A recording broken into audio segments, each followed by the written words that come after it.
Hola, buenas tardes a todos. Bienvenidos a la cuarta sesión del curso integral de habilidades comunicativas para abogados. Cuarto bloque en el que hoy trataremos la negociación y lo haremos de la mano de Jesús Vicente Romero Medina, compañero.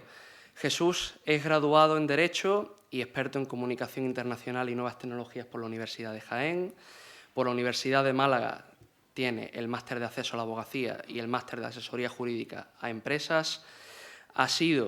En su recorrido profesional, ha sido abogado adscrito al área de Derecho Bancario de Ausbank, ha sido compañero también del despacho Gómez Villares y Atencia desde el 2016 al 2018, compañero también del despacho Garrigues del 2018 al 2021 y desde el 2021 es socio fundador de Talento Abogados.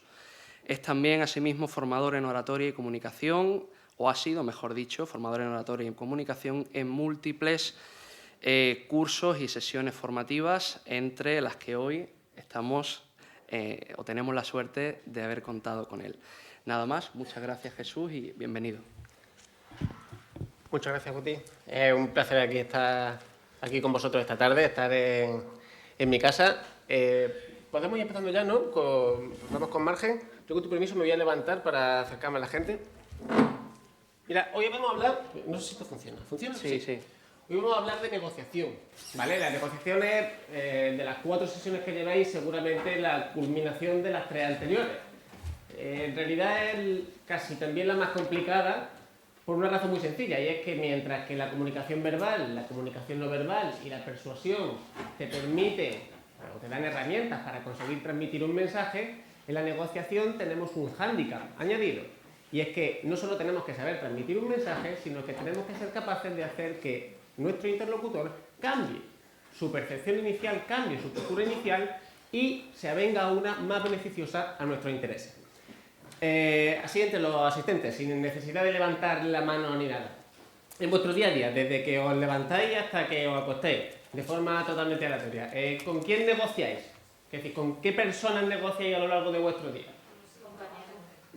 Compañeros de empresa. Con los hijos, con el marido, con la pareja. ¿Quién más? Clientes. Los vecinos. En mi caso es que ese tema es la franja de Gaza, no es una negociación, pero entiendo el concepto. ¿Con la pareja? Con la pareja, que ya ha salido hasta en 3 ocasiones, pero... ¿Qué más? Con los que están construyendo enfrente. Quieren construir. Si nos damos cuenta, en realidad la negociación es una cosa que está en nuestro día a día desde que nos acostamos hasta que desde que nos levantamos hasta que nos acostamos. Con nuestros hijos, con nuestra pareja, con nuestros padres, que los tenga, con nuestros compañeros. ¿Jefes? ¿Nadie negocia con su jefe? Sí, también. Alguien negocia con su jefe diariamente. ¿Alguien tiene gente que trabaje para ello? ¿Equipo que tenga que coordinar? ¿Negociáis con vuestro equipo? ¿Con vuestros colaboradores? ¿Con vuestros distribuidores? En fin. La negociación es algo que está muy presente en nuestros días y de hecho las negociaciones más difíciles, entre las que son externas, por así decirlo, es decir, con contrarios, etcétera, etcétera, respecto a las internas, con nuestras parejas, con nuestros hijos, las segundas son las más complicadas. Pero es que además nosotros somos abogados y como abogados tenemos que negociar en nombre de terceras personas. Es decir, yo voy a negociar en nombre de otro con otra persona que tampoco está negociando por sí misma, que está negociando en nombre de otro. O lo que es casi más complicado es que yo tenga que estar negociando como intermediario, es decir, como tercera parte, supuestamente, o debería ser al menos, imparcial respecto a dos posturas que están encontradas, ¿de acuerdo? Que se llama la figura del mediador. El mediador tampoco deja de ser una figura afín a la negociación. O, si soy árbitro, tenéis la suerte de ser árbitro en procedimientos arbitrales, no hace falta que os diga que la negociación es algo in situ a esta profesión. Bien, entonces nosotros vamos a dar en el curso de hoy herramientas que nos van a servir tanto cuando ejerzamos como mediador entre dos partes que están enfrentadas, como para nosotros mismos y asimismo para defender los intereses de nuestros clientes. ¿De acuerdo? Vamos a empezar con la introducción preguntándonos lo siguiente. Para saber, o para aprender alguna técnica de negociación, lo primero que tenemos que preguntarnos es, aunque parezca una obviedad, qué es lo que hace, qué es lo que nos motiva a tomar determinadas decisiones. ¿Con base en qué criterios adoptamos las decisiones que adoptamos? Porque solo conociendo esos criterios, esos sustratos, que a veces son muy evidentes y otras veces no lo son tanto, podemos llegar a la conclusión de por qué se están tomando determinadas decisiones y cómo podemos cambiar el rumbo de esas decisiones. Vamos a empezar poniendo un ejemplo. Me gustaría que imaginarais por un momento la siguiente situación. Nos tendríamos que poner por parejas, pero como estamos tan separados, ¿vale? Intentar hacer la abstracción. Consiste en lo siguiente. Por pareja, el experimento consiste en que a uno de los dos intervinientes de la pareja se le dan 10 euros. Vamos a poner euros, ¿vale? 10 unidades a repartir. Vamos a poner que sean euros, ¿de acuerdo?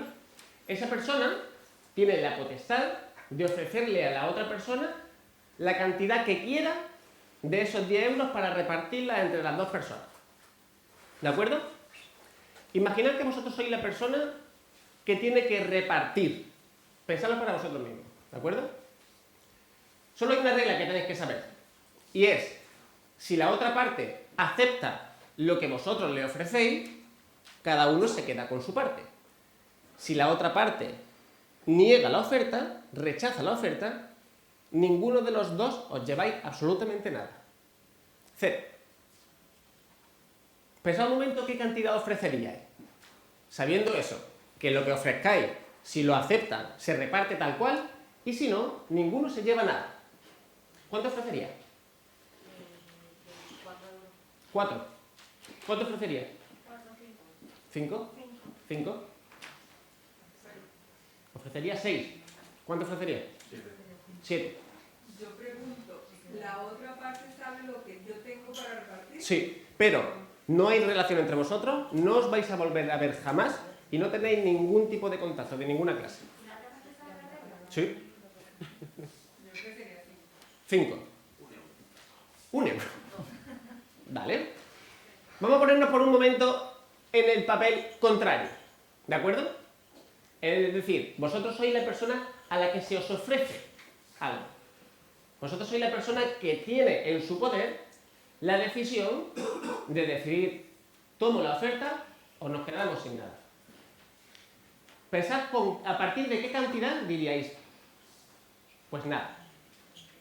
Si te ofrecieran 2, no. ¿Escucha por ahí? ¿Menos de? menos de 4 diría nada. Menos de 4 diría nada. Igualmente. Claro. No, porque si te ofrece uno y tú aceptas uno, Pero tiene más que ser, que era lo que te iba a quedar. pero es que para que me dé uno, prefiero que no me dé nada. Muy bien. Se queda sin 9. Exactamente. Y lo que sabemos que hay 10, claro. Lo cierto es que, según esto se llama el juego del ganador ajustado, entre el 80% y el 85% de las personas a las que se le ofrezcan menos de 3 o menos, no van a aceptar el acuerdo. Y una grandísima mayoría, un pelín más, aceptarían 4. Pero menos de 3 es muy complicado que se acepte. Es muy complicado que se acepte. Sin embargo, cuando este experimento se repitió alterando las reglas, dio el siguiente resultado. En realidad las personas se hacía exactamente lo mismo. Lo que pasa es que se les decía, quien te va a ofrecer la cantidad es una máquina que te va a ofrecer un número aleatorio entre el 1 y el 10. Y las reglas son las mismas. Si lo coges, y si no, te quedas con nada. En ese caso, el 100% de las personas cogió cualquiera que fuera la oferta que se le hacía.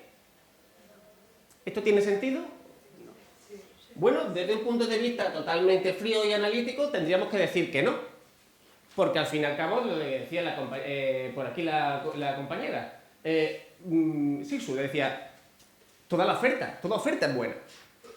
Porque toda oferta es más de lo que tenía cuando empecé a negociar. Por lo tanto, no está mal si tengo una ganancia. Pero no es lo mismo. Pero no es lo mismo. ¿Por qué no? Porque la máquina no es negociación y cuando hay otra persona sí. Exactamente. Bueno, en realidad, en este caso, ninguno de los dos casos sería una negociación, pero entiendo perfectamente el concepto y lleva razón. ¿Qué significa esto? Que las personas no tomamos las decisiones con base en criterios totalmente objetivos. Las personas tomamos muchas de las decisiones que adoptamos en base a un criterio subjetivo de lo que creo que es justo. Es que al final un poco el sentimiento que se nos queda cuando digo, no, pero ¿por qué voy a coger uno? Es que no es justo. Al final siempre acabamos en ese argumento, que es un poco muy injustificable, pero muy entendible por todos.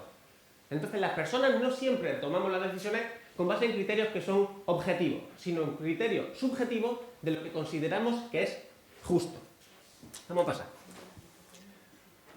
Otro criterio que se utiliza para tomar decisiones, que tenemos que entender, es el siguiente. En la Universidad de Michigan se hizo un experimento sociológico consistente en lo siguiente. A los alumnos que se les iba a impartir una clase de economía 70, se les trajo a una clase un profesor nuevo, que no habían conocido antes. Y de forma previa a que impartiera la clase se les dio esta descripción del profesor. El señor es un alumno licenciado en el Departamento de Economía y Ciencias Sociales del MIT, cuenta con 13 semestres de experiencia en Stanford, este es el primer semestre que enseña Economía 70, 26 años, excombatiente, casado. La gente que lo conoce le considera que es una persona muy amable, trabajadora, crítica, práctica y resuelta. Bien, los alumnos estaban siendo parte de un experimento sociológico, ya que en realidad habían recibido dos presentaciones distintas. La mitad de la clase recibió esta presentación. Sin embargo, la otra mitad de la clase recibió esta. Si os dais cuenta, la única diferencia que hay, podemos pasar hacia atrás, es esto. Muy amable o bastante frío. Muy amable o bastante frío. El resto de la descripción es exactamente igual. Exactamente igual. Los 100 alumnos recibieron la misma clase por el mismo profesor, en las mismas condiciones, de la misma duración y durante el mismo tiempo. Cuando se acabó la clase se les pidió que rellenaran un cuestionario donde se le evaluaban las competencias al profesor. Respecto a las competencias técnicas no había mucha variación, sin embargo en las personales vamos a ver lo que respondieron. Los que recibieron el primer formulario lo calificaban de buen carácter, considerado con los demás, asequible, sociable, popular, con buen humor y humano. Por el contrario, los que recibieron en la presentación B, egocéntrico, formal, insociable, impopular, irritable, sin sentido del humor y despiadado. Ahí es nada, por decir que es un poco frío. ¿Esto qué significa? Abajo tenéis la referencia de todas formas por si queréis ver los estudios, ¿de acuerdo? Las personas muchas veces actuamos en función de la atribución del valor que le damos a algo, ¿vale? Nosotros no evaluamos normalmente de forma totalmente objetiva, totalmente racional y analítica las situaciones ni los escenarios en los que nos enfrentamos, sino que decidimos asociarle un determinado valor intrínsecamente bueno o intrínsecamente malo en función de muchos factores. Factores que en ocasiones son inducidos, como acabáis de ver ahora mismo, pero sin embargo, en ocasiones también por factores externos. No hace falta que pase, vamos a dejarlo aquí. Mira, en enero del año 2007, en la estación del Enfant de Washington, de metro, a las 7:51, un hombre con vaqueros, zapatillas, camiseta y gorro de béisbol entraba en el metro con un violín Stradivarius valorado en 3,5 millones de euros. A las 7:51 empezó a tocar partitura y sonata para violín de Johann Sebastian Bach, lo que se supone que es lo que está considerado como una de las obras magnas de la música clásica para violín. Tengo apuntado el dato, disculpadme, de las 1.079 personas que pasaron por delante, solo 5 se pararon a escuchar. Resulta que quien estaba tocando el violín era Joshua Bell. Joshua Bell está considerado como el segundo mejor violinista de la historia. Esa misma semana tenía actuaciones en el Madison Square Garden y las entradas llevaban vendidas desde hacía meses. ¿Qué es lo que hace que un violinista con su violín tocando la misma partitura durante el mismo tiempo llene el Madison Square Garden? Sin embargo, no reciba absolutamente ninguna atención en el metro. Precisamente esa atribución de valor de la que hablábamos antes.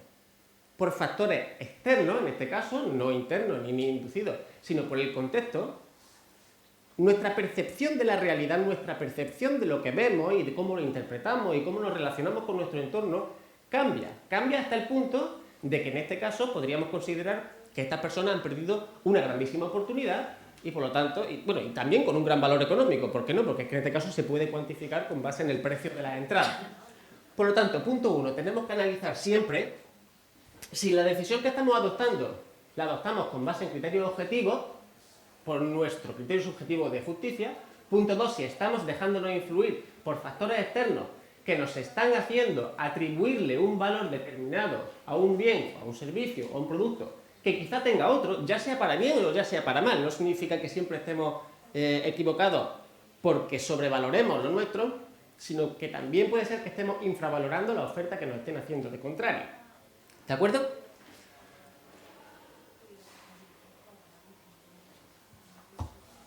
Y por último, respecto a qué nos afecta en la toma de decisiones. Ya hemos visto que el primero es el concepto de justicia, el segundo la atribución de valor. Tercero, vamos a hacer un experimento. Vamos a subastar, ¿de acuerdo? Un billete. Un billete de 20 euros. ¿De acuerdo? Las reglas son muy sencillas. Funciona como cualquier subasta. Cualquiera de vosotros puede empujar. De hecho, os animo por favor a que lo hagáis. Además, algunos de vosotros sé que os dedicáis a la parte más especulativa del derecho, así que os vais a sentir como en casa. Solo hay una particularidad que lo distingue de las subastas normales. Quien haga la puja más alta se lleva el billete. Hasta ahí, ¿bien? Pero el que haga la segunda puja más alta, es decir, el que se quede segundo, también tiene que pagar el precio que ha pujado. ¿De acuerdo? Las pujas de 1 euro en 1 euro. De 1 euro en 1 euro. ¿De acuerdo? Empezamos en 5. Bien, ¿quién me daría 5 euros por el billete de 20 euros? 5 euros. ¿6? 6 euros. ¿Quién más? 7. 7. 8. 8. 9 euros. 10. 11. 12. Aquí ya será que ya como en macro subasta, el programa que habéis dicho que hace así ya gestos en plan. 12. 20 me lo llevo. ¿Quién más? ¿Por dónde va? Va por...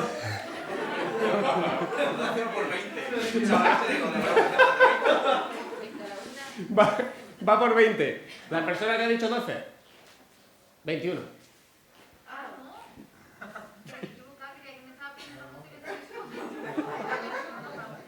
Da igual, dice que sí, yo sé que tira. Es que así levanta la mano yo... 21. 22. ¿No? Tendrías que darme 20 euros. Ya, pero si doy 22, si doy 15, creo que 22.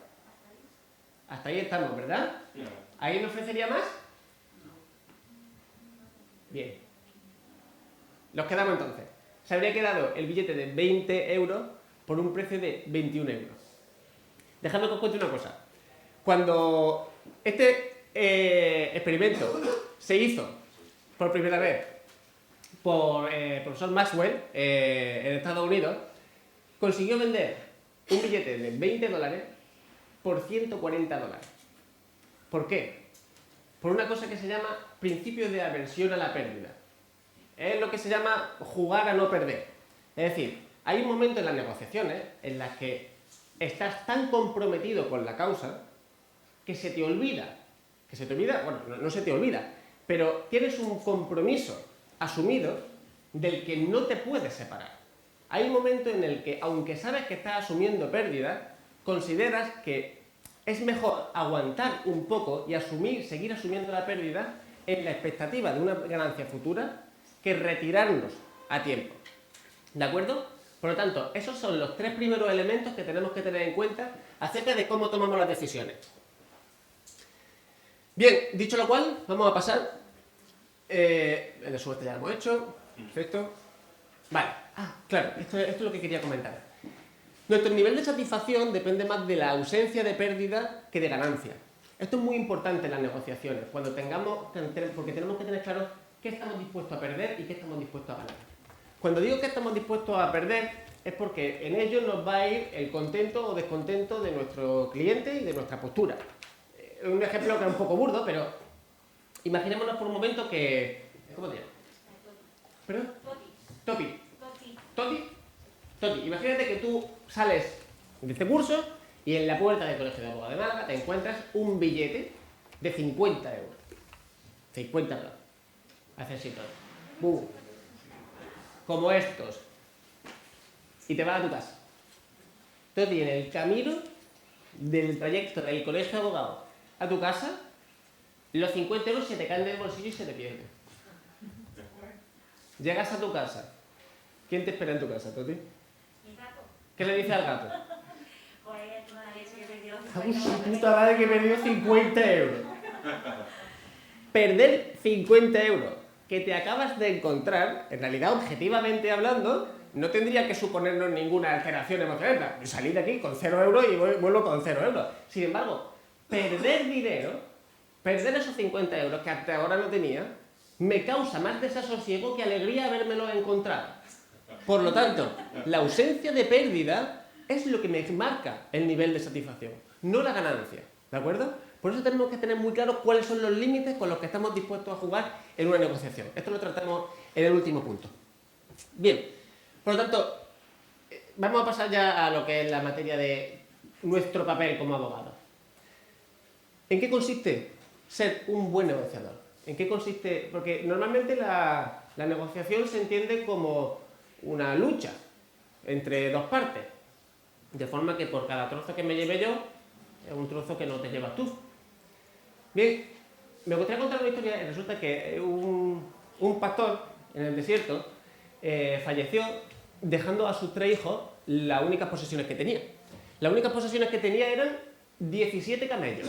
Si alguien tiene papel y boli, que tome nota. Solo tenía 17 camellos para dejarle a sus 3 hijos. La herencia era muy clara. Estaba dividida de la siguiente forma. A mi hijo mayor, el primogénito, le dejo la mitad de mis camellos. Al mediano, el segundo de mi hijo, le dejo 1/3 de mis camellos. Al pequeño, el menor, le dejo 1/9 de todos mis camellos.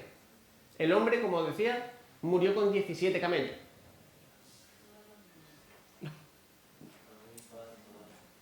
Que no dan los números porque impar. No dan los números. No, 19 no es divisible entre 3, no se divide entre 9, no se divide entre 2. ¿Perdón? Además es un número primo, no se divide por nada. Si tú fueras el hermano mayor, ¿qué le propondrías? Vamos a elegir un... ¿cómo se llama usted? Sí. Joaquín. Joaquín es el hermano menor. ¿De acuerdo? Tienes derecho a 1/9 de los camellos. ¿Su nombre? Manolo. El mediano. ¿De acuerdo? Y Monse, la mayor. ¿Qué le propondría a tu hermano? Pues explotarlo juntos y la ganancia se parte igual. ¿Explotarlo juntos? No. Y dividir la ganancia por igual. La explotación no. Quiere camello.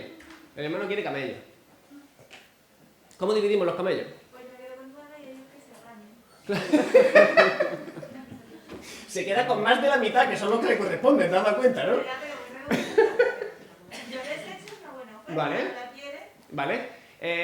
Os explico cómo acaba esta historia. Resulta que los 3 hermanos fueron a una anciana y la anciana les dijo, pues mira, la verdad es que es verdad que 17 no consigo dividirlo entre... Pero yo tengo un camello. Cogedlo para vosotros. Yo os lo regalo para que podáis hacer la división. Cogieron el camello y ya tenían 18. 18 entre 2 son 9. 18 entre 3 son 6. 18 entre 9 son 2. Si los sumáis todos, salen 17, sobra un camello y se lo devolvieron al anciano. ¿Ves? Yo me he quedado con el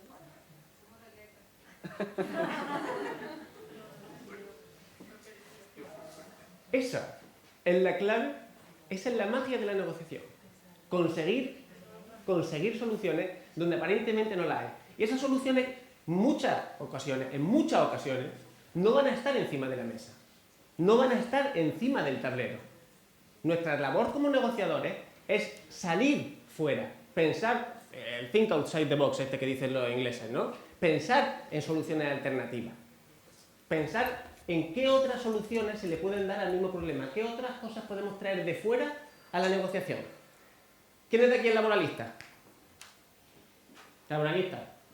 En vuestra rama del derecho, la negociación cobra casi su máximo esplendor. Cuando se negocian despidos, cuando se negocian indemnizaciones, ¿en qué términos se desarrollan las conversaciones? Depende del cliente que tenga, porque es bastante doloroso, la verdad. Pero normalmente, ¿qué es? Te doy tanto Claro, y tú le dices yo quiero menos. claro. Y otro te dice un poco más y tú un poco menos. Y así un poco más y un poco menos. Es decir, que es poco menos que un mercadillo turco, ¿vale? Bueno, los de los laborales y los que se dedican al derecho del seguro, en la puerta de los juzgados, y que no pasa nada, que ahí somos todos compañeros. Muchas veces las negociaciones intentamos resumirlas a eso. No, bueno, si me dan 50 euros, ¿qué te cuesta darme 50?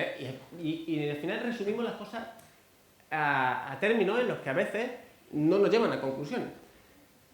¿Por qué digo esto? Porque normalmente, bueno, nosotros personalmente en el caso sí que hemos tenido casos parecidos. Nosotros defendíamos una trabajadora y resulta que después, a pesar de que la empresa no paraba de ofrecernos cantidades y de subir las cantidades, hubo un momento en el que la trabajadora fue directamente quien habló con ellos.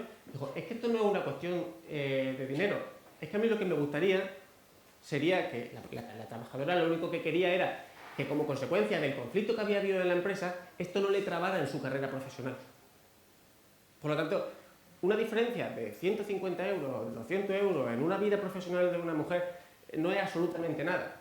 Sin embargo, cerrar una negociación en unos términos más o menos razonables, pero fíjate qué tontería, obtener una carta de recomendación para que la trabajadora pudiera seguir estando en el mercado laboral y tuviera buenas referencias de sus compañeros y de sus jefes para que las nuevas empresas siguieran permitiéndole desarrollarse como persona, es mucho más importante.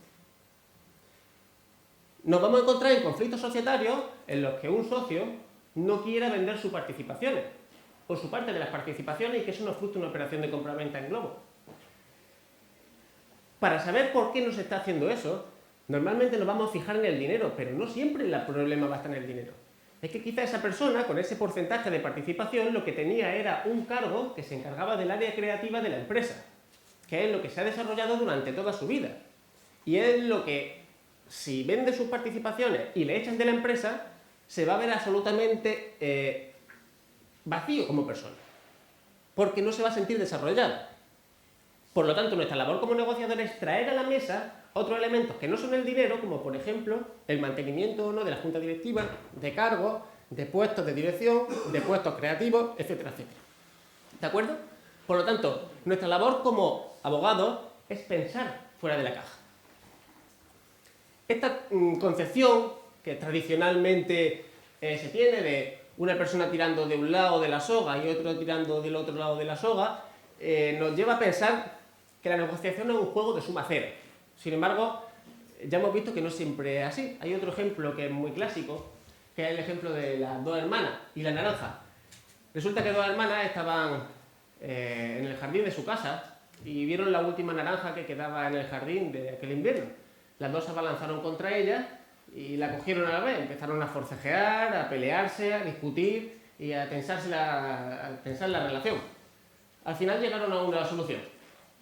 Y es coger la naranja, la partieron en dos mitades exactas, cada una se llevó su mitad, ¿vale? De forma que no había absolutamente ninguna diferencia, ni en sabor, ni en tamaño, ni de ninguna otra clase entre ambas mitades.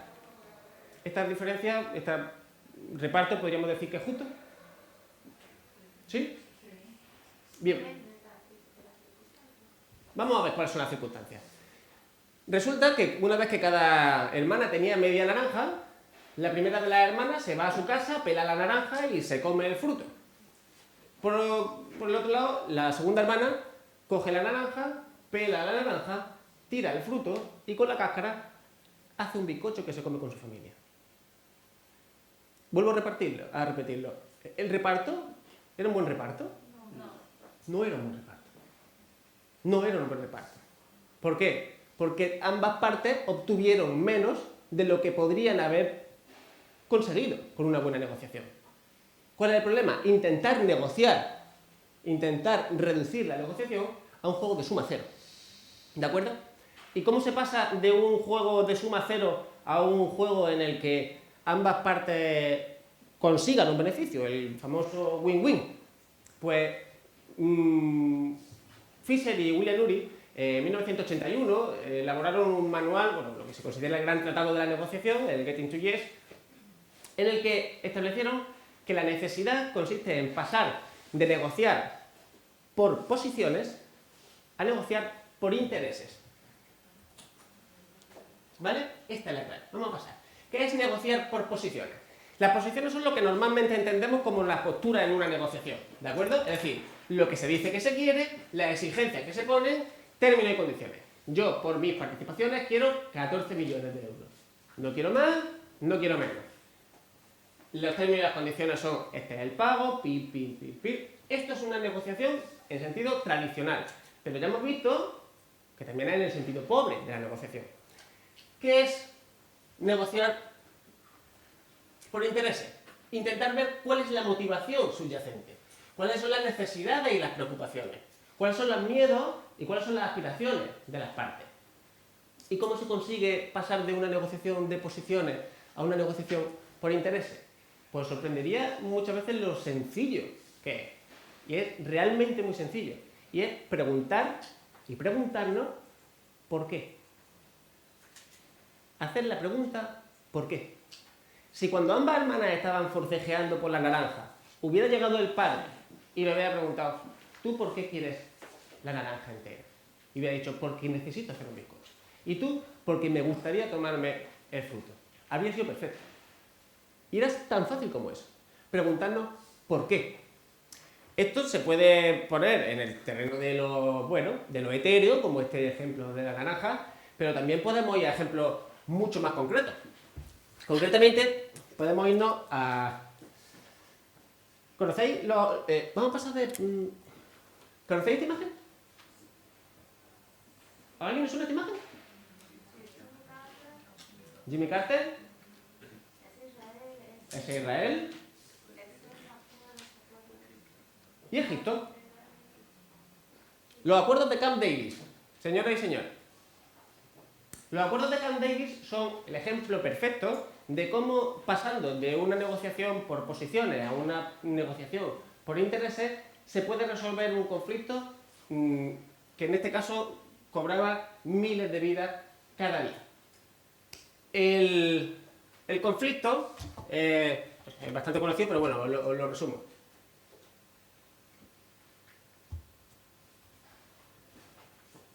Bien, resulta que después del surgimiento del Estado de Israel, en 1967, entra en guerra con Egipto y le quita, se anexiona, la parte de la península de Sinaí. La península de Sinaí queda justo entre Egipto e Israel. Bien, después de esta guerra, Egipto intenta volver a conquistarlo, en la guerra de Yom Kippur, fracasa, y desde entonces empieza una escalada de violencia que repercute finalmente en los precios del petróleo, etcétera, etcétera, hasta que interviene Estados Unidos. Entonces se llegan a los acuerdos de Camp Davis. Después de 13 días, y después de, insisto, decenas de miles de muertos, en una guerra que se había sucedido durante años, primero durante la guerra de los 9 días y luego durante las guerras de Yom Kippur, resulta que nadie se había preguntado por qué quería cada una de las partes la provincia, digo, la península de Sinaí. Resulta que el Estado de Israel se encontraba amenazado porque la península de Sinaí es el acceso hacia su país por parte de África, desde África. Por lo tanto, si ese terreno se encontraba militarizado por otro país, se sentía violentado, se sentía amenazado y por lo tanto quería ocuparlo para posicionarse él militarmente. Sin embargo, Egipto lo reclamaba con motivos legítimos e históricos. siempre ha sido parte de Egipto, por lo tanto nos pertenece legítimamente. Ya que sabemos no cuáles son las posturas, sino las posturas y las posiciones ya las sabemos, y es, yo tengo tantos aviones, yo tengo tantos kilómetros y los quiero de esta manera. Hemos pasado a cuáles son los motivos subyacentes que hay detrás de esto. Y resulta que uno tiene un motivo de seguridad nacional y el otro tiene un sentido patriótico y un sentido legítimo sobre su terreno. ¿Cuál fue la solución? Acordada en Camp Davis, en esa foto. Pues que Israel devolvería a Egipto la península de Sinaí, pero a cambio Egipto se comprometía a desmilitarizarla por siempre. Así se conseguía, pasando de posiciones a intereses. Claro, me vaya a decir, bueno, Jesús, yo como mediador internacional entre Egipto y Israel no trabajo por lo que sea. Vale, esto nos ha pasado, y además aquí está mi socia que puede dar fe de ello, nos pasó esta semana pasada con una cosa mucho más pedestre, pero no menos importante, que es un divorcio. Resulta que estaba mediando en un divorcio entre una señora, que es mi cliente, y un señor que decidió no buscarse abogado, pero confió en mí para que llegara a la mejor solución posible.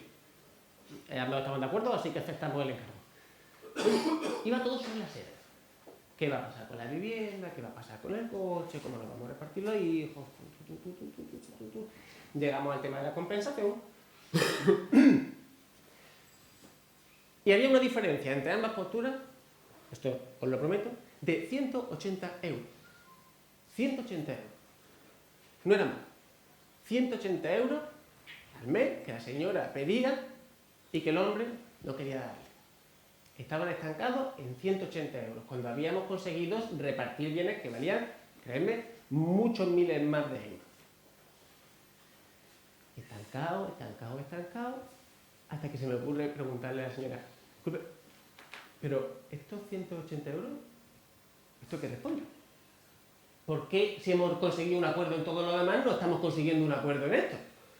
Y resulta que la señora nos confiesa que su hija, que había dejado los estudios a una edad muy temprana, por problemas que había tenido en la adolescencia, etcétera, etcétera, después de haber trabajado en empleos temporales de poca monta, había decidido volver a los estudios y quería cursar el módulo de FP en el MEDA de farmacia, de auxiliar de farmacia. La mujer tenía miedo de no poder pagar los estudios de su hija y por eso le estaba solicitando a su marido que le pagara a ella, porque su hija vivía con ella, aunque era mayor de edad, 140 euros más para poder dárselo a su hija. Por lo tanto, el marido, cuando se lo contamos, le dijimos, oiga, ¿usted sabe que su hija quiere volver a los estudios? Sí, ¿usted está conforme con que su hija vuelva a algunos estudios de formación profesional y que se forme y que pueda trabajar como farmacéutica y que se desarrolle como persona? Por supuesto. ¿Qué estaría usted dispuesto a hacer por que su hija llevara a cabo esa labor? Lo que fuera. ¿Estaría usted dispuesto a pagarle los estudios? Sí. La señora no quería el dinero. La señora lo que quería era que su hija trabajara. Y el hombre lo que quería era no sentirse engañado. Pero por supuesto que no tiene ningún inconveniente en pagarle los estudios a su hija. ¿A qué acuerdo llegamos y por qué hemos podido cerrarlo? Porque en el acuerdo él se compromete a pagarle directamente los estudios a su hija hasta que los termine. Ahí está la clave. Pasar de una negociación por posiciones a una negociación por intereses. ¿De acuerdo? Bien. Vamos a pasar. Vale. Fíjate, esto es muy interesante. Vamos a pasar a qué necesitamos, una vez que ya hemos visto la toma de decisiones y cuál es nuestra función como negociadores, ¿qué necesitamos para negociar? Lo primero, autorizarnos. Autorizarnos a nosotros mismos. Muchas negociaciones pasan delante de nuestros ojos y no intervenimos en ellas porque ni siquiera nos damos cuenta de que están teniendo lugar. Y pasa mucho. De hecho, si lo pensáis, seguramente en vuestra pandilla haya una persona que nunca jamás pone su coche para absolutamente nada. No se sabe por qué en una casa hay una persona que nunca jamás ha sacado la basura. ¿En qué momento no es que nos hayamos sentado, padre e hijo, bueno, mi postura, no, ha pasado, se ha negociado de alguna manera, pero, oye, no nos hemos dado ni cuenta. No nos hemos dado ni cuenta. Totalmente. Pasa también, y lo comentaba en el vídeo para animar a la gente que se apuntara al curso, cuando nos llegan, estamos firmando un contrato, a mí me pasó por ejemplo con mi primer contrato, con el primer contrato que firmé, que luego lo he leído con el tiempo y digo, siempre he sido imbécil, es la única conclusión que puedo sacar. Un contrato totalmente leonino, bueno, lo que ahora se llamaría abusivo, pero en su día era, pues bueno, un poco una estafa. Lo que pasa es que cuando te lo mandan, el correo, adjunto le remitimos al contrato según la política de la empresa. Y te lo mandan en PDF. Aquí se juntan dos factores. Política de la empresa, que también es un concepto un poco etéreo, pero las normas de la casa, bueno, esto no lo tienen que autorizar, ese concepto de... nadie sabe quién es el ente, que lo domina todo, pero debe existir, y además que viene en PDF. Como yo no me encuentro autorizado, porque yo soy una persona que acaba de salir de la carrera, que vengo de Jaén, que soy un cateto de pueblo, y que me ofrecen un contrato, ¿qué es lo que hace? Lo firmo. Porque no nos autorizamos nosotros mismos a negociar. Y además, en esto influyen infinidad de factores. Incluso nuestro lenguaje corporal afecta a cómo nos enfrentamos a las negociaciones.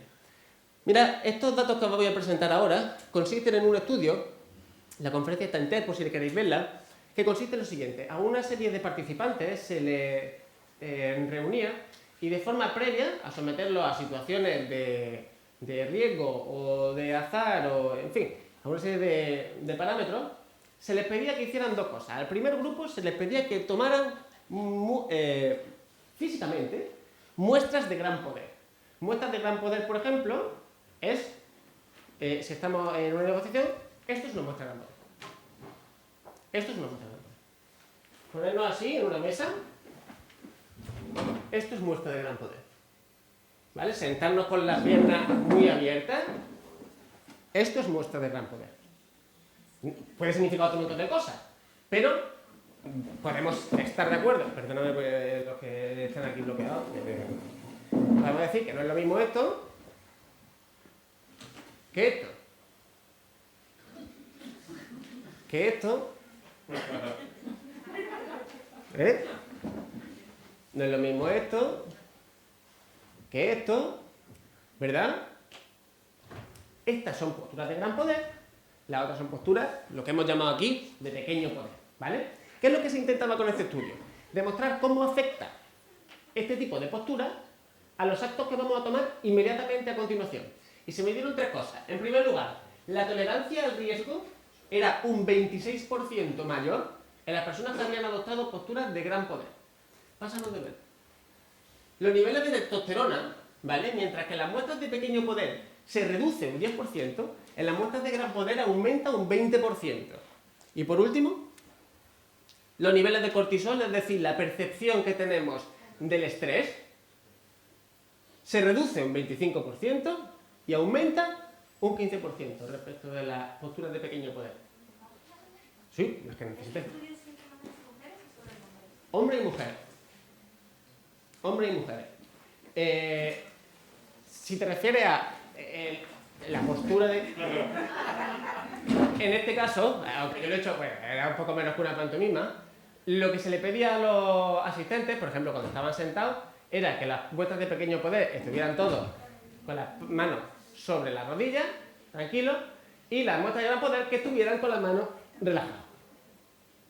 Simplemente que estuvieran relajados, que estuvieran tranquilos, que se sintieran cómodos, que cuando se apoyaran encima de la mesa, cuando estaban cerca de la mesa, que se apoyaran con las dos manos firmemente y que no apoyaran simplemente los deditos.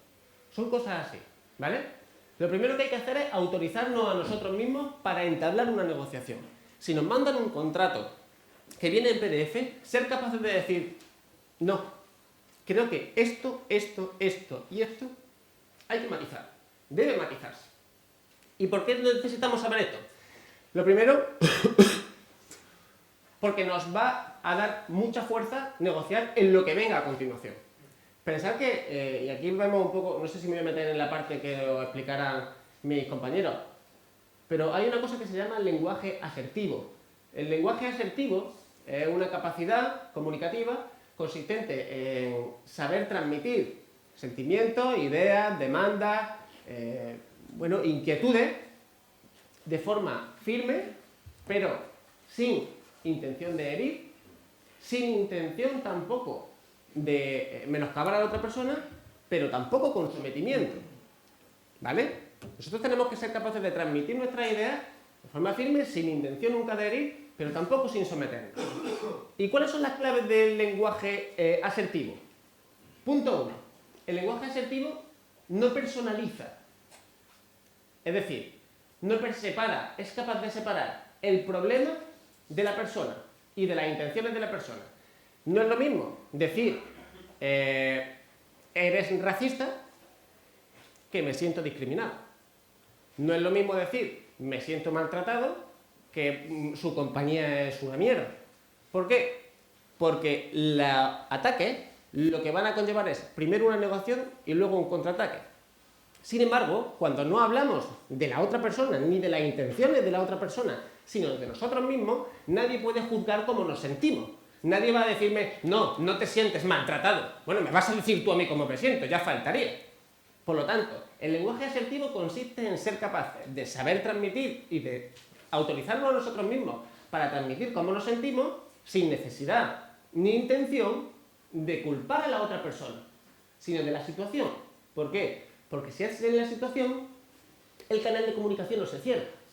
Y si el canal de comunicación no se cierra, podemos seguir trabajando. Esa es nuestra labor como negociadores. No cerrar las vías de comunicación, sino intentar seguir remando para seguir buscando esas cosas que no necesariamente están encima de la mesa, que nos permitan pasar de una posición a un interés y que ese interés sea compartido. ¿De acuerdo? Bien.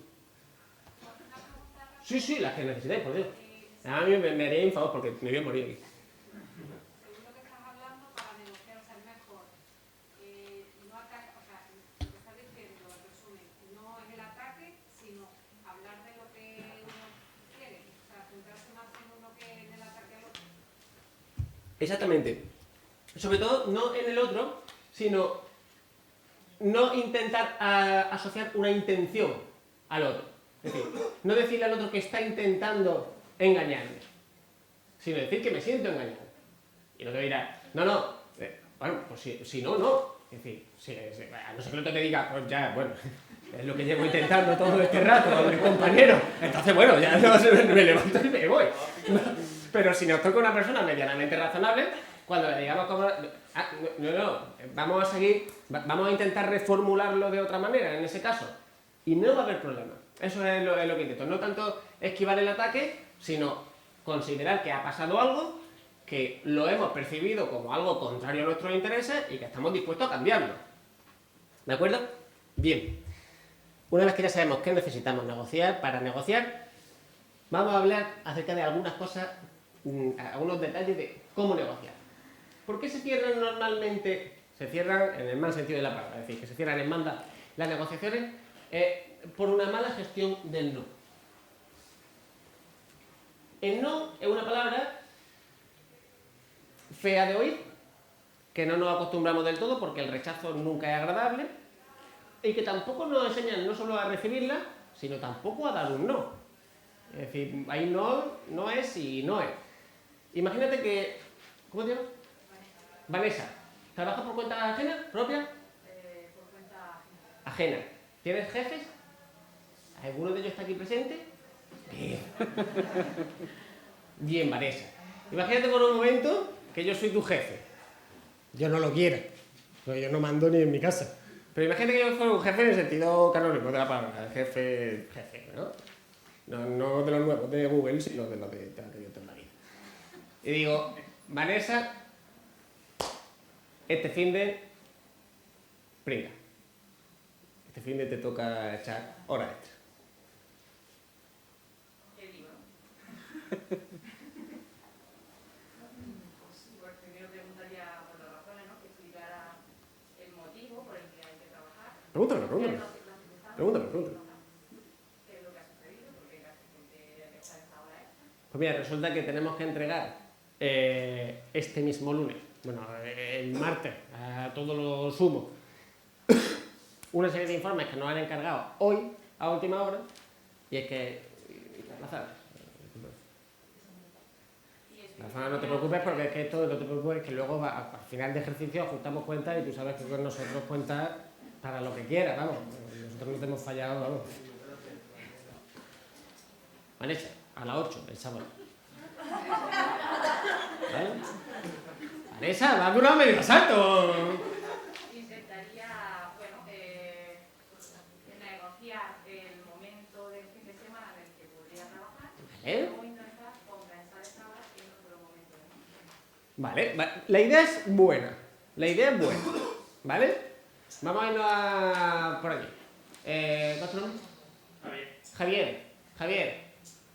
Este fin de semana toca aplicar. Yo lo que te diría es ¿qué me ofreces? ¿Cómo?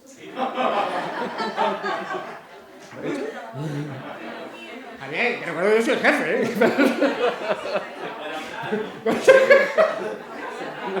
Javier no tiene jefe, ¿sabes?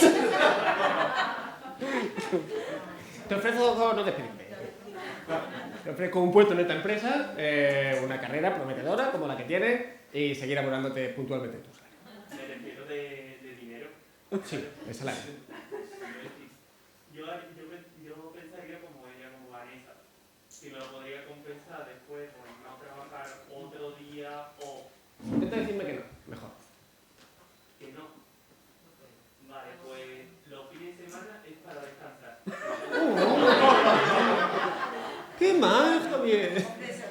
No, tú no eres funcionario, Javier, tú eres abogado, tú eres un miserable como todo, que bien. Por favor, Javier, los fines de semana son para descansar. Y yo también tengo para descansar, ¿no? Ya es Navidad, cuando vayas a tu casa. No, Javier, muy mal gestionado, ese no. Vamos a ver cómo gestionan por aquí. ¿Su nombre? Antonio. Perfecto, Antonio. Ya está, se dice, coño. Yo diría lo mismo, Antonio. Coño, vamos a darnos aquí de que no somos héroes. Yo iría, joder. ¿Y si le dice que tiene ya que tiene comprometido el fin de semana? Claro, eso, Claro, se pueden buscar otra excusa. Hoy me encantaría. Quedarme el fin de semana trabajando. No hay otra cosa que me guste más.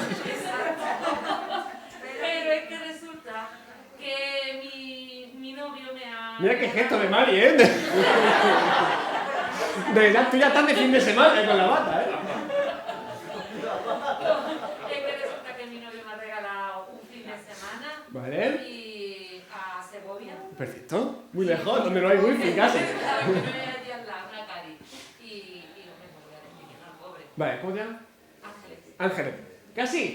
Casi al centro de la diana.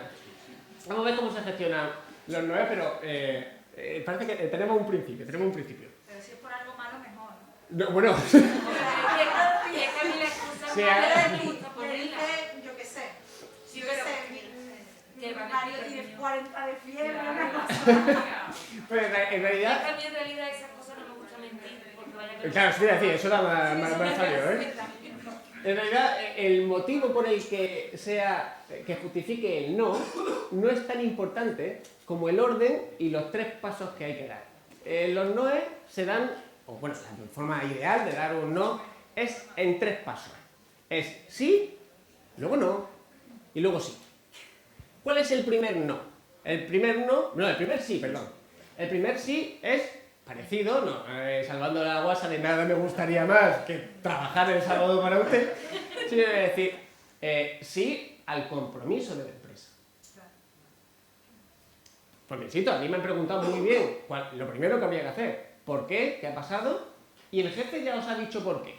El jefe ha dicho que ha entrado un cliente muy importante, que os ha pedido una cosa con urgencia y que tenemos un plazo. ¿Vale? Por lo tanto, ¿sí a qué? A unos principios generales. Estos principios generales, en este caso, puede ser el compromiso con la empresa, la imagen respecto al cliente, la facturación, si queremos ir al terreno más mundano, etcétera, etcétera. ¿Vale?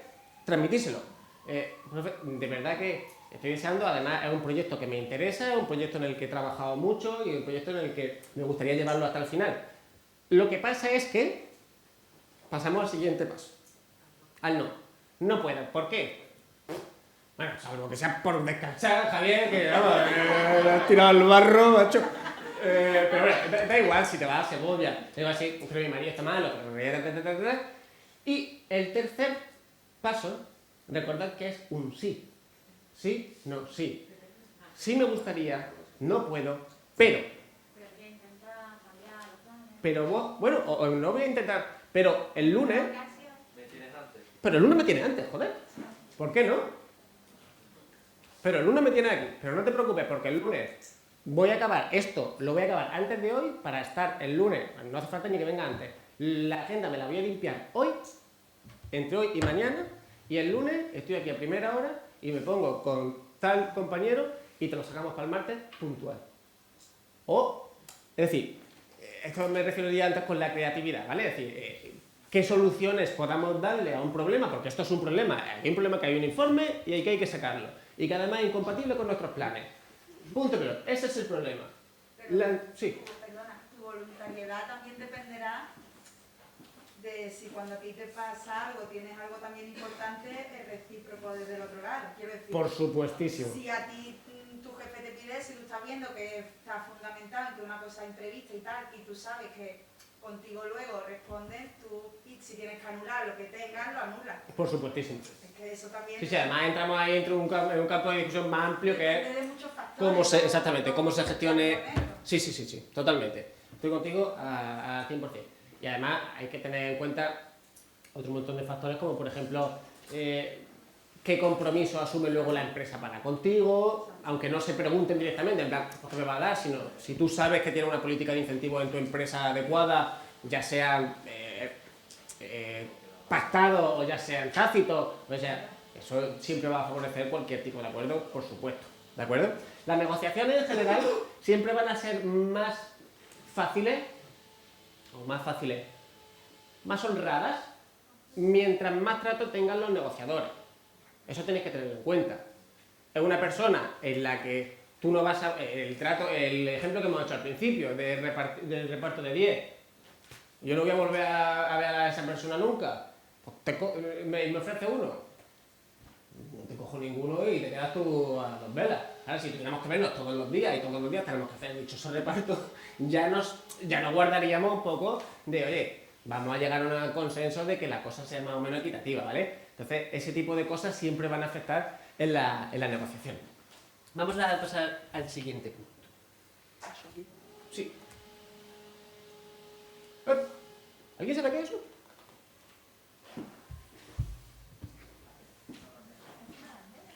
Parece una bandera. Es una bandera. ¿Cojo uno y pasa el reto? Es una bandera. No hagáis trampa, ¿vale? ¿Dónde están? Coge uno y pasa el reto, por favor. Muy rápidamente. Vamos a hablar, ya hemos hablado antes de por qué tomamos ciertas decisiones. Hemos visto que es por el concepto de la justicia, por la atribución del valor, por la aversión a la pérdida, porque no nos sentimos suficientemente autorizados, porque no preguntamos el por qué, etcétera, etcétera. Pero la negociación, como casi cualquier entorno hostil, tiene trampas. Trampas que a veces nos juega el cerebro, trampas que a veces nos ponemos nosotros mismos, trampas que en la mayoría de las ocasiones nos van a poner los demás, ¿vale? Saber identificar esas trampas en las negociaciones, esas trampas decisionales, nos van a determinar cuál es el resultado de nuestra negociación. ¿Tenéis? ¿Sí? ¿Tenéis bolígrafo? Rellenad rápidamente las 2 preguntas, por favor. Bueno, sí, primero el mayor o menor y el número, ¿no? Que se lo preste. Mayor o menor y el número. ¿Sí?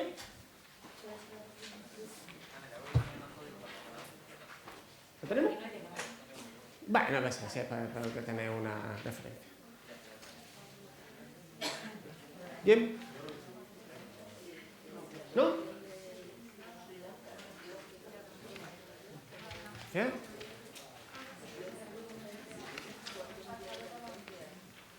Gracias. Muchas gracias. ¿Por aquí?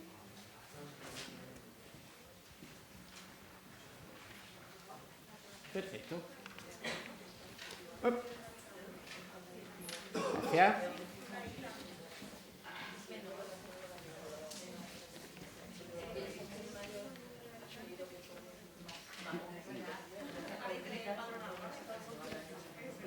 Bien.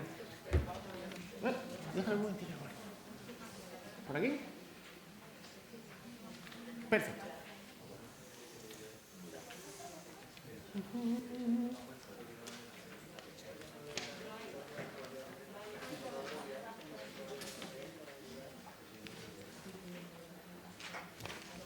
Gracias.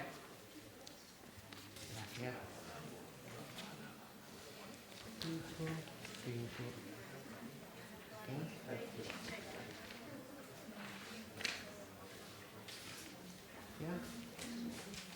Gracias.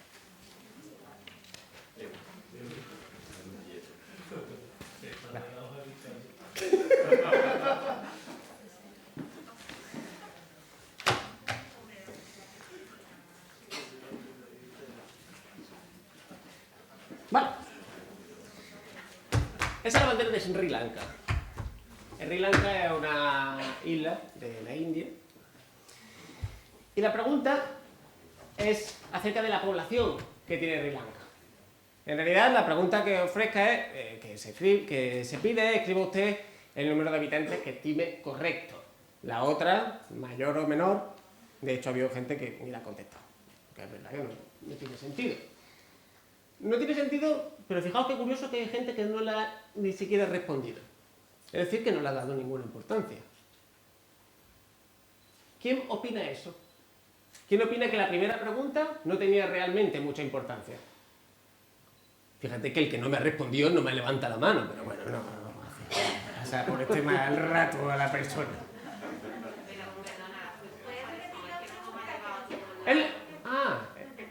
Perdón, es verdad. Pues mira, os cuento. Simplemente dos preguntas. La primera, la población de Sri... Bueno, voy a contar ya el secreto. Es que había un truco. Resulta que hay dos formularios distintos.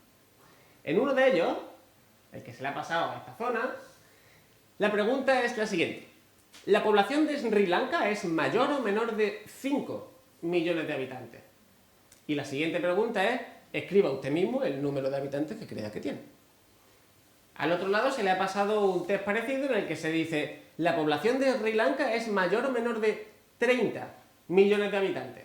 Y luego la siguiente es exactamente igual. Escriba usted mismo el número de habitantes que estime correcto. ¿Vale?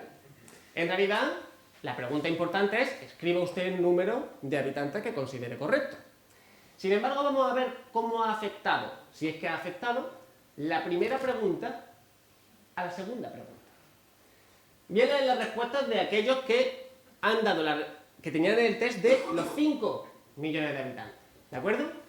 Los que tenían 5 millones de habitantes han respondido 1 millón, 6 millones, 7 millones. No ha respondido. 15 millones. 9 millones. Este ha sido bastante más. 18 millones, este es el mayor. 3 millones. 15 millones. 15. 7. ¿Vale? Aquí. ¿Qué persona tan rara hay? ¿Vale? Aquí no hemos recibido respuesta. ¿Vale? Y ahora voy a releer las respuestas de 30 millones. ¿Vale? Aquí había uno que me ha dicho 26.875. No sé si personas o millones de personas. La pregunta dice millones de personas. Pero bueno, estos son los de 30 millones, ¿vale? 15, aquí bastante, 0,6. 20, 0,5, 42 millones, 6, 40 millones, no responde, 10 millones, millón, 5 millones, millones y 300.000 habitantes, millones. 300.000 habitantes, entiendo que era la respuesta. Pero... ¿qué descubrimos de esto? ¿Qué conclusión sacamos de esto? Cuando la pregunta es mayor o menor de 5 millones de habitantes, las respuestas tienden a girar en torno a 5 millones. Aunque todas ellas, o casi todas ellas, salvo algunas, tienden a acercarse un poco más hacia arriba. ¿Vale? Cuando la pregunta inicial es si tiene más o menos de 30 millones de habitantes, aunque 30 millones nos parece un número muy grande, todos tendemos a bajarnos un poco, ¿vale? Ha habido gente que se ha bajado mucho, ha habido gente que lo ha subido un pelín, ¿vale? Pero tendemos a girar en torno a esa respuesta. Esto es lo que se considera, o es lo que se denomina efecto anclaje. El efecto anclaje es aquel según el cual, cuando alguien nos ofrece una cifra en la negociación acerca de la cual va a girar seguramente el precio, esa primera cifra va a determinar la postura del resto de partes negociadoras. ¿Por qué? Porque consideramos que respecto al precio que nos den, seremos capaces de negociar ese famoso 10%, que no se sabe muy bien de dónde viene, pero que todos tenemos en mente un poco que el 10% me podrá bajar, ya sea en un piso, ya sea en cualquier ámbito. O sea, yo ahora estoy comprando estoy intentando buscar una casa, y de todas las inmobiliarias, cuando se le hace una contraoferta que no les cuadran, las contestaciones, pero no, es que es más del 10% lo que está intentando rebajarle. Sí, pero es que no sabía que era un 10% como máximo. Porque si supiera que todos me estáis intentando cobrar un 10% más, ya la oferta que habría sería ridícula, o sea, ya ni estaríamos hablando ahora mismo. Pero tenemos esa cosa en la mente de, bueno, más o menos el 10%, ¿cómo nos afecta esto? ¿O cómo nos puede beneficiar? ¿O cómo nos podemos servir de este principio de anclaje? Pues lo primero, sabiendo que existe y sabiendo que vincula, o no vincula directamente a las partes, sino que tiene influencia en las partes, cuando tengamos información acerca de cuál es el valor real que tiene, vamos a decir, por ejemplo, estamos intentando comprar un negocio, ¿vale? Cuando seamos conscientes de cuál es la cifra real de ese negocio, la cifra de venta, y estemos dispuestos a hacer una oferta, no tengamos miedo en ser nosotros quien lance la primera oferta. ¿Por qué? Porque si la oferta es razonable, el resto de la negociación pivotará alrededor de ese primer valor. ¿Cuál es el riesgo al que nos enfrentamos? También tenemos que tenerlo en cuenta. Es que intentemos echar el ancla muy lejos y entonces perdamos la negociación. ¿Por qué? Porque eso va a suponer que perdamos credibilidad y además nos va a debilitar como negociador. Yo este ejemplo, no voy a poner otro ejemplo del despacho, que ya está bien, pero me pasó una vez con mi primo pequeño, con mi primo Eric. Él tenía, por las circunstancias, resulta que le habían comprado la última videoconsola que había entonces, que era la Play 4. Hoy ya vamos por otra, ¿vale? Pero en ese momento, él se la compraron, era muy pequeño, no era consciente de lo que tenía entre manos. El pedazo de máquina que le habían regalado sus padres con la edad que tiene, que no es algo ilógico. Digo, Eric, ¿tienes la Play 4? Sí. Dice, me la han regalado mis padres. Digo, yo también la quiero. Te la compro. Me mira. Dice, ¿por cuánto? ¿Es mi primo? ¿Qué es? Yo no soy consciente de lo pequeño que era para aquel entonces. Dice, ¿por cuánto? Digo, por 1 euro. Mi primo se le cambia la cara y me mira como diciendo, me estás intentando engañar. Se pone rojo y me dice, no. Digo, ¿entonces cuánto? Dice, 1 millón. Digo, ¿1 millón? Digo, ¿1 millón de qué? Dice, pues 1 millón de 1 millón. Digo, 1 millón de 1 millón.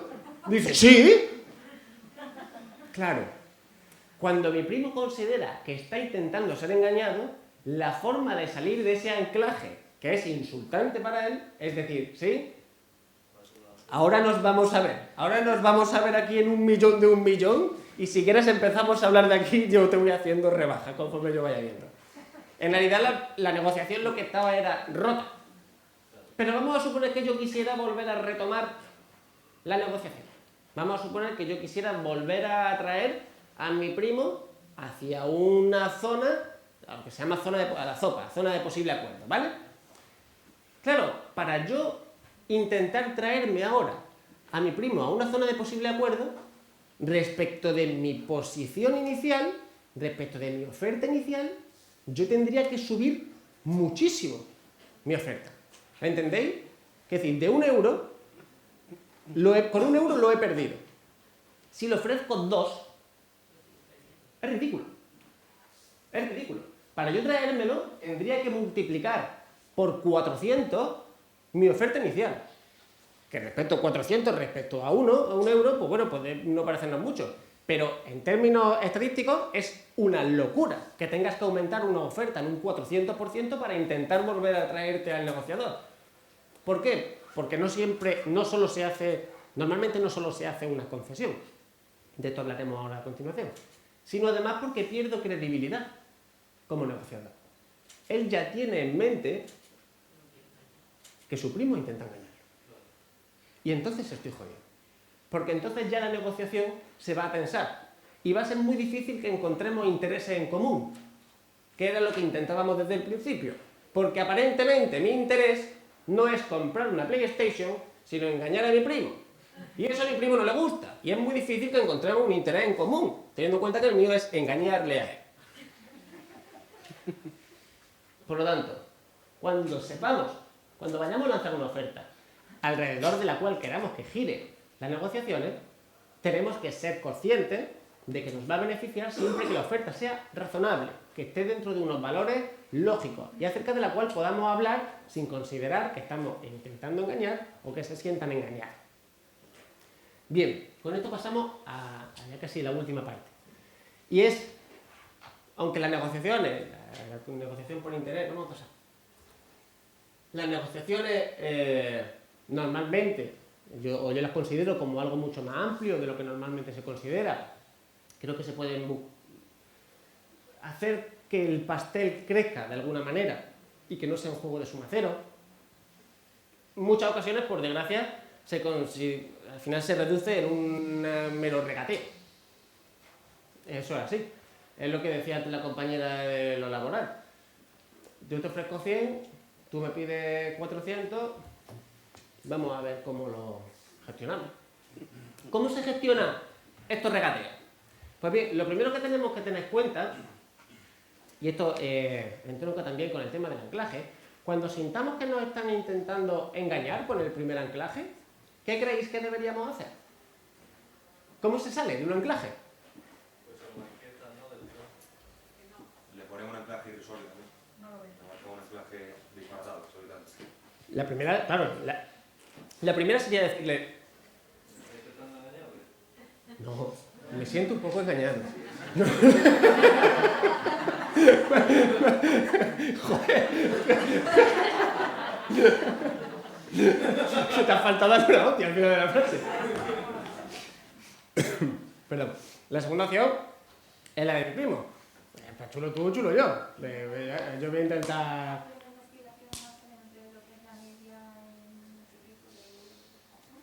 Vale.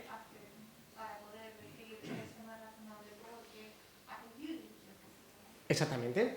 ¿Cómo se puede hacer? Imagínate que estamos en un proceso negociador. Las negociaciones casi siempre se ganan cuando te las preparas. Si has llegado ya tarde a la preparación, casi date por... Pero imagínate que llegas a una negociación que te pilla un poco de improviso, no te ha dado tiempo a preparártela y te hicieran una oferta que se sale bastante de lo que tenías en mente. ¿Cómo saldría de ese anclaje? Bueno, hay veces que se puede hacer, hay veces que no se puede hacer. Es decir, hay veces que una negociación, si estamos hablando de un divorcio, pues bueno, me lo pienso. Pero si estamos en una mesa, en una junta de accionistas en la que se tiene que convocar con tiempo, que hay 200 personas con sus respectivos representantes legales y abogados, no puedes decir, bueno, me lo voy a pensar, váyanse ustedes a su casa y nos vemos mañana. Va siempre preparado. Pero vamos a suponer que te pillara de problema. ¿Quién lo ha dicho? Muy bien. ¿Cuáles son los fundamentos, cuáles son las bases que te han llevado a determinar ese precio? Porque si los fundamentos que le han llevado a determinar ese precio son distintos de los míos, bueno, yo también tengo que saber eso como mínimo. Cuando yo doy un precio, ¿por qué lo estoy dando? Y yo tengo que saber qué es lo que motiva mi oferta. Si la mía está tan distante de la suya que la diferencia parece disparatada, es que a lo mejor estamos valorando cosas distintas. Es que a lo mejor no estamos teniendo en cuenta los mismos parámetros de cuánto vale o con base en qué se determina el valor de qué, ¿vale? Por lo tanto, lo primero que habría que hacer para intentar salir de esta anclaje es preguntar cuáles son los conceptos que se han tenido en cuenta para determinar este valor, para ver si estamos viendo conceptos distintos, para ver si hay un error por su parte o por la mía, de que la fuente a la que he acudido para tomar un valor de referencia es erróneo, que también puede ser, etcétera, etcétera, etcétera. ¿De acuerdo? Pero vamos a suponer que llega el momento en el que estamos en esa zona de posible acuerdo, pero todavía queremos tirar un poco hacia nuestro cliente y el otro va a intentar tirar un poco también hacia su cliente. Vamos a suponer un escenario ideal, ¿de acuerdo? ¿Cómo te llamas? Bárbara. ¿Qué me vende?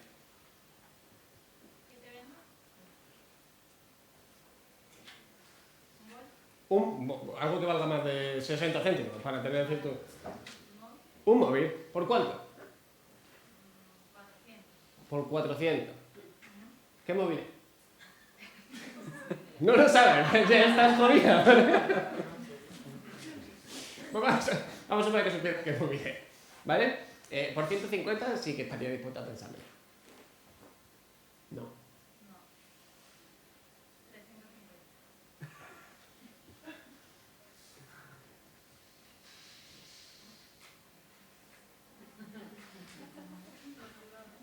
¿Cuánto? 350. 170. ¿Cuánto?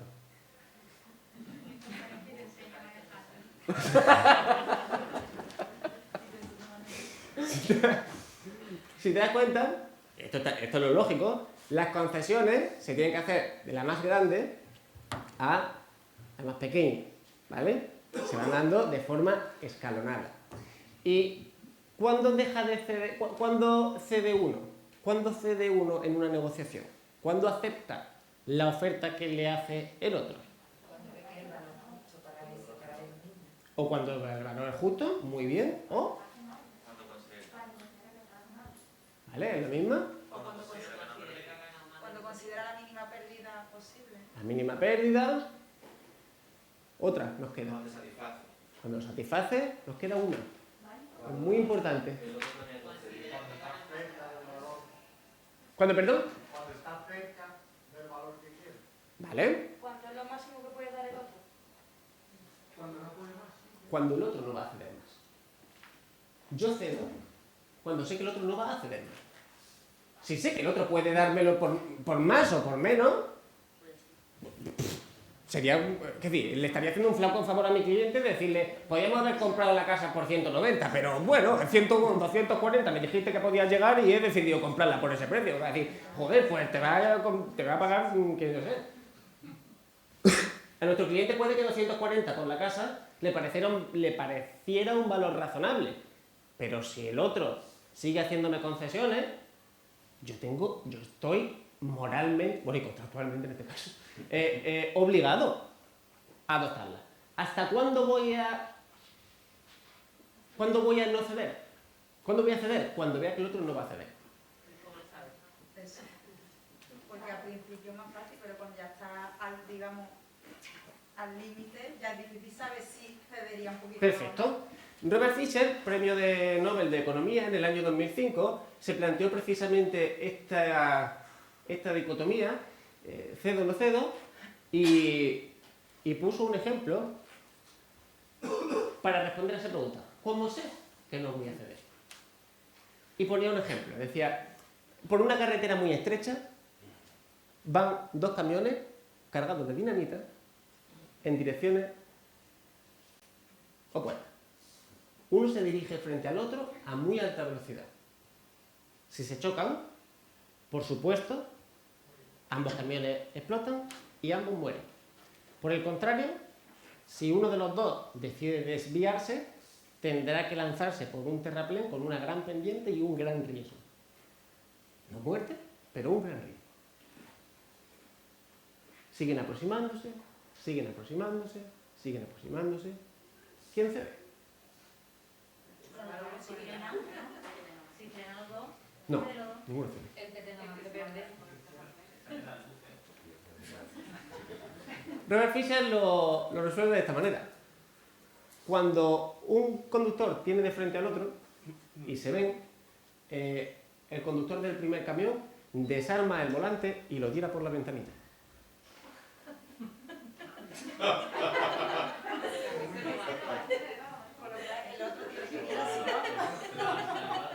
Va a ceder el otro. Va a ceder el otro. Va a ceder el otro porque sabe que el otro ya no puede ceder más. Muchas veces, esto se puede ver en... Este caso se llama caso de autorrestricción. En España tenemos un caso que lo vivimos todos los días, aunque no lo creáis, que es el caso de Gibraltar. El caso de Gibraltar, bueno, que está ahí, que es español, que no es español, ya sabemos, ¿no?, la historia. Pero la Constitución de Gibraltar de 1969 determina que el Reino de Inglaterra no podrá cederlo a otros países a no ser que en referéndum el propio Gibraltar vote por mayoría absoluta que desea ser anexionado a otro país. Por lo tanto, desde entonces, a cada conversación que se le ha intentado trasladar a Inglaterra acerca del Estado de Gibraltar, se le responde siempre lo mismo: si es que no puedo. Es que la Constitución dice que es que lo tienen que votar, por lo tanto tendría que convencerle a los gibraltareños que renunciaran a su régimen fiscal y a sus exenciones y para formar parte de Andalucía. Y eso no lo puede hacer. Ese es otro ejemplo de autorrestricción. ¿Por qué no cedo? Es que no puedo. Claro, lo que pasa es que muchas veces no puedes, ¿por qué? Porque tú mismo te has determinado el no poder. Esto lo vemos constantemente en compañías de suministro. Esto es lo que hablábamos antes de... Esto es que me lo tienen... No, esto es que me lo tienen que autorizar. No, es que esto es la política de la empresa. No, es que esto desde Central nos dicen... Desde Central nos dicen... ¿Quién es Central? Dame el teléfono de Central. ¿Por qué hablo contigo? No eres un mindundi. No debería estar hablando contigo entonces.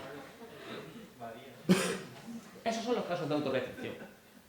Por lo tanto, una vez que nos autorizamos, también tenemos que saber quiénes son nuestros interlocutores, hasta dónde van a llegar y si la decisión que ellos están tomando la toman por sí mismos. ¿Por qué es importante esto? Por lo que hablamos antes de las concesiones. Y con esto ya os dejo. Cuando nosotros hagamos concesiones, tenemos que tener claro una cosa. Primera regla. En español sería sí, sí, pero no tiene sentido. En Inglaterra le llaman yes if, ¿vale? Toda negociación, a cada paso que demos, da igual lo que sea, yes if. Nosotros en el despacho lo tenemos como religión. Da igual lo que estemos negociando, aunque ya esté completamente satisfechas mis pretensiones y que lo que te exija al final sea el if, sea un... Pero bueno, y que se den la mano cuando acaben. Cualquier tontería. Pero no hacemos concesiones sin pedir algo a cambio. Aunque lo que pidamos a cambio sea algo simbólico, sea algo a título, bueno, sí, simbólico, más que otra cosa. ¿De acuerdo? Punto 1. Yes, if. Punto 2. Cuando nosotros cedamos, ella me ha dicho que por el móvil 400. Y luego me ha dicho que 350. Si esto hubiera sido una negociación real sobre un producto real en el que estuviéramos hablando de una negociación real, lo ideal sería, pues, para haberlo hecho ya bien, porque yo ya sabía que con 400 me estaban engañando. ¿Por qué? Porque de 400 a 350 pasaba un segundo. Cuando nosotros demos concesiones, es decir, pasar de 100 a 150, tenemos que expresar y que explicitar por qué he pasado de 100 a 150. De acuerdo, pues hemos valorado la oferta, la he tratado con no sé quién o cuánto, hemos visto que hay otros posibles compradores, por lo tanto la oferta no nos parece descabellada, hemos reconsiderado nuestra postura y estamos dispuestos a, ¡pum!, a dar tanto. A cada concesión que se haga, si se justifica, no da la sensación de que el primer precio, de que estamos en Wallapop. Porque es que ese es el problema. Es que muchos abogados estamos hablando de negociaciones que parece que esto es Wallapop. Pongo una demanda de vicios constructivos de 3.100.000 euros y me llama el abogado que si por 2,5. ¿Pero cómo que no? Pero 2,5, ¿en qué momento he perdido 600.000 euros? ¿Qué ha pasado entre medias? No es que me dijera, mira, pues resulta que esta partida, consideramos que tal, podría considerarse, tenemos un informe pericial que... No, que si por 2,5. Pues no, 2,5 no. Por cada concesión que haga, punto 1. Necesito explicarla, porque si no parece que estoy intentando engañar al otro. Lo segundo, porque me da fuerza negocial, porque transmite la idea de que yo he venido aquí preparado, que yo sé de lo que estoy hablando, que yo estoy dispuesto aquí a pelear por mi cliente y que con la misma asertividad con la que hemos hablado antes, cualquier otra cosa no me va a parecer razonable, no me va a parecer justo. Y como las decisiones se toman por un sentimiento de justicia, nadie me va a reprochar eso. Ahora, si digo, no, 150, ¿por qué? Porque 150. No. ¿Qué es justo? Lo justo es que yo he tomado estas decisiones, que he valorado estos términos, que he valorado estos parámetros y que llego a esta conclusión. ¿Que estoy dispuesto a cambiarlo? Por supuesto. Por supuesto. Pero primera regla, yes if. Segunda regla, cuando haga concesiones tengo que explicitarlas. Y tercero, cuando veamos que la otra persona está por ceder, pero que responde ante un tercero, esto a los abogados nos pasa, porque no nos permiten hablar con los contrarios, sino que tenemos que hablar con su abogado. Entre abogados, es muy bueno explicarle los motivos por los que ellos deberían hacer una rebaja o un aumento en su postura. ¿Por qué? Porque ese anclaje también se le tiene que trasladar al otro cliente. Si el otro abogado llega de brazos cruzados a su cliente y le dice, oye, que pedíamos tanto, pero que nos ofrecen tanto, es muy distinto que llegar a nuestro cliente y decirle, mira, nosotros, ¿te acuerdas que pedíamos 200? Pero la otra parte nos ha pasado un informe, hemos visto que hay una serie de desperfectos que van a tener que asumir una serie de costes para poner en marcha otra vez el negocio o que van a tener que hacer determinadas reformas. Es verdad que además en la zona hay otras opciones de compra, que además no estarían solos o no van a necesitar financiación, sino que le van a poner al contado. Y no es lo mismo que yo le diga eso a mi cliente que mi cliente le diga, pues entonces lo que tú digas, Jesús. Pero si yo le digo a mi cliente, oye, que pedíamos 200, pero que nos ofrece 180, pero no te sé decir de dónde viene, no te sé decir a dónde van, ni si vamos a seguir consiguiendo el descuento o no, pues eso va a generar una sensación muy mala. ¿De acuerdo? Por lo tanto, por último, hay una frase que me gusta mucho que es llaneza en el trato y de todo estará claro. Las negociaciones en plazas como Málaga es una plaza relativamente grande, es decir, no es una ciudad pequeña, no es Jaén, no es Almería, pero al final no acabamos conociendo. Y intentar engañar, este curso se podía haber enfocado de un millón de maneras.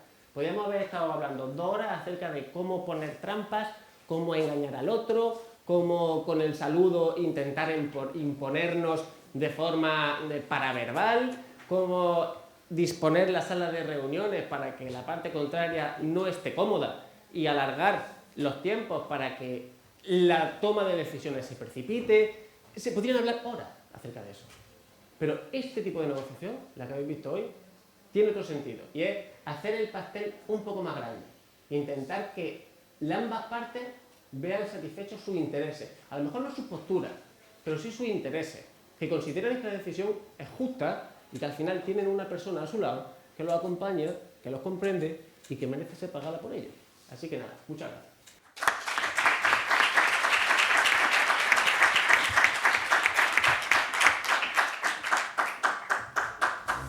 No sé si alguien tiene alguna pregunta, comentario. Muchas gracias, ¿no? Y todo genial, ¿no? Pues si nadie tiene preguntas ni comentarios, como digo, damos la sesión por finalizada. Hasta el próximo jueves. Muchas gracias. Muchas gracias.